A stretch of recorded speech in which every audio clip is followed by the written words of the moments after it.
Hey kids, I'm here at church and I got a racquetball and I got a bunch of things set up behind me. Maybe you've seen some videos of people who take like a ping pong ball or a racquetball and they have it bounce on all these different obstacles into a basket or a cup or something like that. So, I've seen some of those things and it looks really easy. So I thought I'd give it a shot here today and just show the world how easy it is and how good I am at doing this kind of stuff. So I'm going to get the camera set up in a different spot and we will rock and roll.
We're going to get this.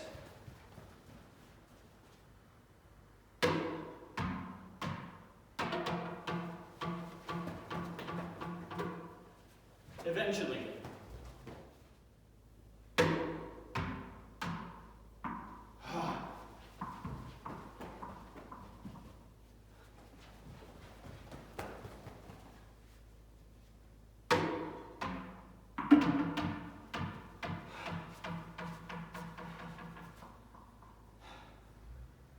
I give up. I'm really tired.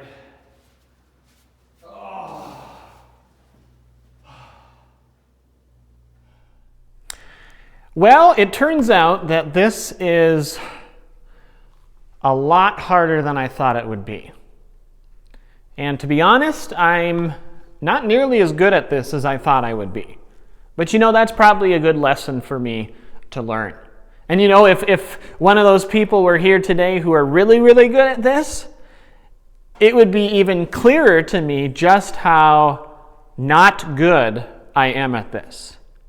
This reminds me a little bit of a story that we read in the Bible about Isaiah the prophet. He was given an incredible vision of the Lord, of God, sitting on his throne in heaven.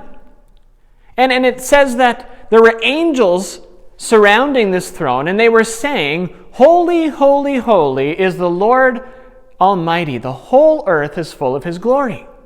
And Isaiah was so overwhelmed by this experience. He knew that he was a sinful man in the presence of this great, powerful, majestic, holy God. And it was overwhelming for him. But through this experience, he also learned that God is a loving and merciful God who forgives sin. We're told in 1 John chapter 1 that God is light, and in him there is no darkness at all.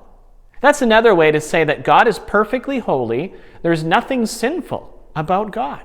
He's perfectly holy. But we aren't like that, are we? We do things that are wrong. We disobey God. And so if we were to say that we are holy and we're perfect, we're liars. We're fooling ourselves. Because the truth is, we've all sinned and fall short of the glory of God. And we all need forgiveness for our sins. But in that very same chapter where it says that God is light, and in him there is no darkness at all, there's a wonderful promise. It says, if we confess our sins, that God is faithful to forgive us of all of our sins, to cleanse us from all unrighteousness.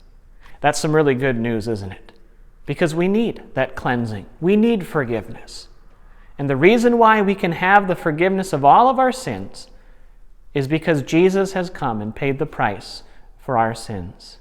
We need Jesus if we want forgiveness for our sins. Well, I'm going to make a few more attempts at this. I'm really hoping that by the end of the day I'll make it, but we'll see. Good to see you again, kids. Have a great rest of your day. Bye-bye.